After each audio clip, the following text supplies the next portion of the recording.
Viewers, आज हम पढ़ रहे हैं कक्षा 8वीं का प्रतिभा पर्व मूल्यांकन वर्कशीट संस्कृत विषय की आज हम करेंगे। इसके पहले हमने गणित और अंग्रेजी विषय की वर्कशीट पूरी कर ली है, संपूर्ण हल करा है उसका। तो इस वर्कशीट में सबसे पहले आपको यहाँ लिखना है विद्यार्थी का नाम। तो जो भी स्टूडेंट है अपना नाम लिखेंगे।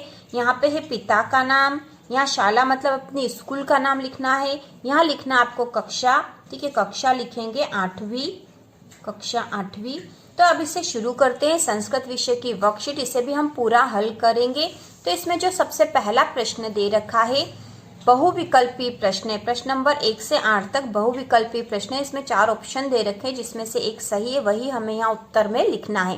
तो इसमें पहला प्रश्न है वचसा सततम, वचसा सततम। तो इसमें 4 ऑप्शन है, तो इसमें आंसर आएगा डी वाला स्मरणीय। तो हम यहाँ आंसर लिखेंगे डी स्मरणीय, स्मरणीय, ठीक है। ये आंसर हमें यहाँ लिखना है क्योंकि यहाँ जगह दे रखी है इसके लिखने की। इसके बाद प्रश्न नंबर दूसरा है अस्त समये सूर्यस्य वर्णः भवति। तो कैसा वर्ण होता है सूर्यास्त के समय? पीतः, कृष्णः, ताम्रः या श्वेतः। तो यहाँ पे आंसर आएगा सी ताम्रः, सी ताम्रः। तो हमें यहाँ इसका आंसर लिखना है सी ताम्रः। इसके बाद अगला प्रश्न नंबर तीसरा है हिमालयः अस्मिन् पदे संधि अस्ति। हिमालय इस पद में कौन सी संधि है? तो हिमालय में यहाँ पे आंसर आएगा दीर्घ स्वर संधि है।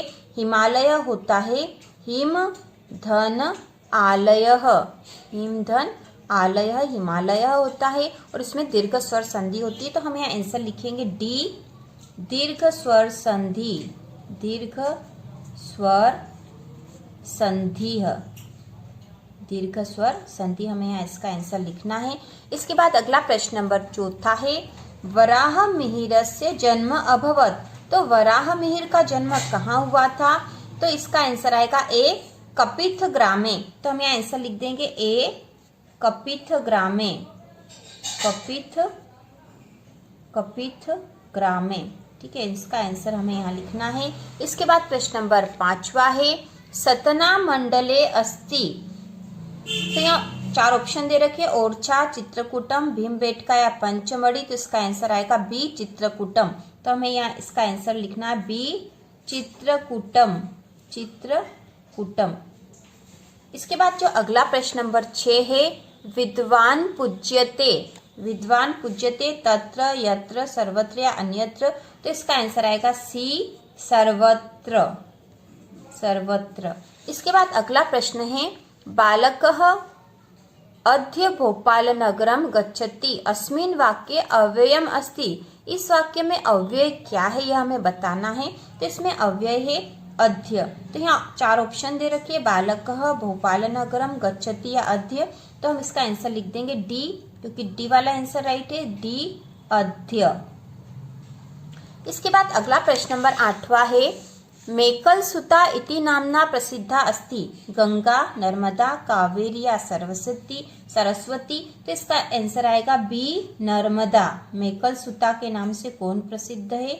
तो यहाँ पे आएगा आंसर नर्मदा।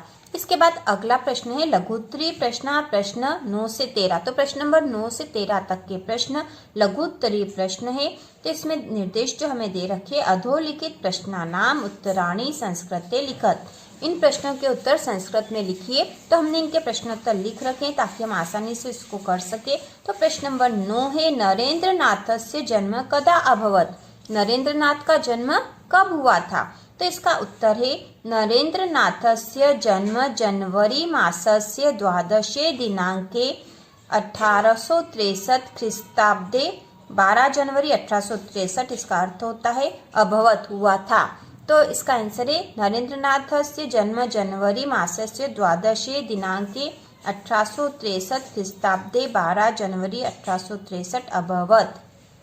अगला प्रश्न नंबर 10वां है अधोलिखित संख्या संस्कृत शब्देषु लिखत। तो अधोलिखित जो नीचे लिखी हुई संख्या है उन्हें संस्कृत में लिखना है। तो इसमें पहली है 25 और दूसरी है 34। अ है 25, तो अ 25 का संस्कृत में होगा पंचविंशति, पंचविंशतिः। और ब जो है 34, इसको संस्कृत में लिखते हैं चतुर्त्रिशत, चतुर्त्रिशत। तो यह इनको हमने संस्कृत भाषा में लिख दिया है। इसके बाद अगला प्रश्न है स्वपाठ्य पुस्तकात एकम श्लोकम लिखत। अपनी पाठ्य पुस्तक, आपकी जो संस्कृत की पुस्तक है उसमें से एक संस्कृत का श्लोक हमें लिखना है। तो आप कोई सा भी श्लोक अपनी बुक में से भी लिख सकते हो। तो हमने यहाँ पर लिखा है उद्योगे नास्ति दारिद्र्यम जपतो नास्ति पातकम मौने च कलहो नास्ति नास्ति जागविते भयम नास्ति जागविते भयम। तो इस प्रकार यहाँ पर ये श्लोक लिखना है। कोई सा भी श्लोक अपनी पुस्तक में से यदि आपको कोई सा याद भी हो तो वह लिख सकते हो। इसके बाद प्रश्न नंबर 12 है वराह मिहिरेण के ग्रंथा विरचिता। वराह मिहिर ने किन ग्रंथों की रचना की थी? तो इसका आंसर होगा, उत्तर होगा वराह मिहिरेण वृहद सहिता पंच सिद्धांतिका ग्रंथा विरचिता। वराह मिहिर ने वृहद सहिता पंच सिद्धांतिका ग्रंथों की रचना की। इसके बाद अगला प्रश्न नंबर 13 है महेंद्र इति शब्दस्य संधि विच्छेद कृत्वा संधे नाम लिखत। महेंद्र इस शब्द का संधि विच्छेद करके संधि का नाम लिखिए। तो इसका उत्तर है महेंद्र, इसका संधि विच्छेद है महाधन इंद्र और संधि है गुण स्वर संधि। तो इसका आंसर हो गया है। इसके बाद अगला जो प्रश्न है प्रश्न नंबर 14 से 16 तक दीर्घ उत्तरीय प्रश्न है। तो इसमें निर्देश दे रखे हैं अधोलिखित प्रश्नानाम उत्तराणि संस्कृते लिखत। तो नीचे लिखे प्रश्नों के उत्तर संस्कृत में लिखिए। प्रश्न नंबर 14 यहाँ दे रखा है अधोलिखित गद्यांशस्य पठित्वा प्रश्नानाम उत्तराणि संस्कृते लिखत। तो यह हमें गद्यांश पढ़ना है और गद्यांश पढ़ के प्रश्नों के उत्तर हमें लिखना है। तो गद्यांश आप आसानी से पढ़ सकते हो यहाँ पे, ठीक है। लोकमान्य बाल गंगाधर तिलक महान देशभक्त आसीत्। महाराष्ट्र प्रान्ते रत्नगिरी मंडले जुलाई मासस्य त्रयोविंशतितमे दिनांके 1856 ख्रीस्ताब्दे तस्य जन्म अभवत्। तो बाल गंगाधर तिलक जो महान देशभक्त थे उनका जन्म जुलाई माह में 1856 को हुआ था। तस्य जनक गंगाधर कुशल शिक्षक लेखक च आसीत्। उनके जो पिता थे गंगाधर और कुशल शिक्षक और लेखक थे। तिलक गणितस्य संस्कृत भाषा विधि शास्त्र च प्रकांड पंडित आसीत्। जो तिलक थे वे गणित संस्कृत और विधि शास्त्र के प्रकांड पंडित थे। सह छात्र जीवने एवं निश्चय से अकरोत। उन्होंने छात्र जीवन में निश्चय किया था अहम शासकीय सेवा न करिष्यामि, मैं शासकीय सेवा नहीं करूंगा। आजीवनम भारतस्य स्वतंत्रतायाः कृते संघर्ष करिष्यामि च। आजीवन मतलब जीवन भर भारत की स्वतंत्रता के लिए संघर्ष करूंगा। सह अघोषयत स्वराज्य मम जन्म सिद्ध अधिकार अस्ति। उन्होंने घोषणा करी थी कि स्वराज्य मेरा जन्म सिद्ध अधिकार है। अब इसमें यहाँ पे इस गद्यांश को पढ़ने के बाद हमें प्रश्नों के उत्तर देने। तो प्रश्न नंबर 1 है लोकमान्य तिलकः कः आसीत्। तो इसका आंसर होगा लोकमान्य तिलकः महान देशभक्तः आसीत्। इसका उत्तर हमने यहीं से लिखा है लोकमान्य बाल गंगाधर तिलकः महान देशभक्त आसीत्। लोकमान्य तिलक महान देशभक्त आसीत्। इसके बाद प्रश्न है तिलकस्य जनकः कीदृश आसीत्। तो इसका उत्तर है तिलकस्य जनकः गंगाधरः कुशल शिक्षकः लेखकः च आसीत्। बाद इसी में अगला प्रश्न नंबर 3 है तिलकः किम निश्चयम अकरोत्। तिलक ने क्या निश्चय किया था।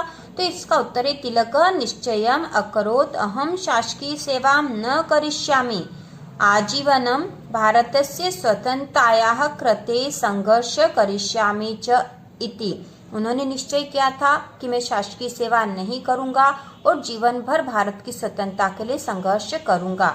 इसके बाद प्रश्न 4 है तिलकः किम अघोषयत्। तिलक ने क्या घोषणा करी थी। तो इसका उत्तर है तिलकः अघोषयत् स्वराज्यः मम जन्म सिद्ध अधिकार अस्ति। तिलक ने घोषणा करी थी कि स्वराज्य मेरा जन्म सिद्ध अधिकार है। इसके बाद प्रश्न नंबर 15 है अधोलिखित पद्यांश से पठित्वा प्रश्नानाम उत्तराणि लिखत। तो यहाँ पे एक पद्यांश दे रखा है, इसे पढ़कर हमें नीचे के प्रश्नों के उत्तर देने हैं। तो गद्यांश है अर्थागमो नित्यम रोगिता च प्रिया च भार्या प्रियवादिनी च वश्यश्च पुत्रो अर्थकरी च विद्या षट जीवलोकस्य सुखानि राजन। तो इसमें प्रश्न दे रखा पहला पुत्रः कथम भवेत्। तो इसका उत्तर होगा पुत्रः अर्थकरी च विद्या भवेत्। दूसरा कीदृशी भवेत् विद्या। तो उसका उत्तर है अर्थकरी भवेत् विद्या। तीसरा कीदृशी भवेत् भार्या। तो उत्तर होगा भार्या प्रियवादिनी भवेत्। अगला प्रश्न है अर्थागमः कदा भवेत्, तो इसका उत्तर है अर्थागमः नित्यं रोगिता भवेत्। अर्थागमः नित्यं रोगिता भवेत्। इसके बाद प्रश्न नंबर 16 है अधोलिखितेषु एकस्मिन् विषये पंचवाक्यानि संस्कृते लिखत। तो नीचे लिखे किसी एक विषय पर 5 वाक्य हमें संस्कृत में लिखने हैं। तो हमने यहाँ पर विद्यालय पर, ठीक है, विद्यालय पर 5 वाक्य लिखे हैं जो कि बहुत आसान है।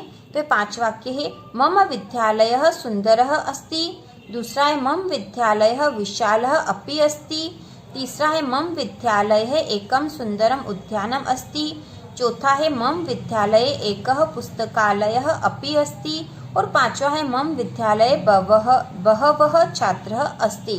तो इस प्रकार विद्यालय पर 5 वाक्य लिखे हैं जो कि बहुत ही आसान है, आप आसानी से लिख सकते हो। तो इस प्रकार हमारी संस्कृत की वर्कशीट प्रतिभा पर्व की पूरी हो चुकी है और इसके बाद दूसरे विषय की वर्कशीट देखने के लिए कक्षा 8वीं और 9वीं की तैयारी के लिए चैनल को सब्सक्राइब कीजिए।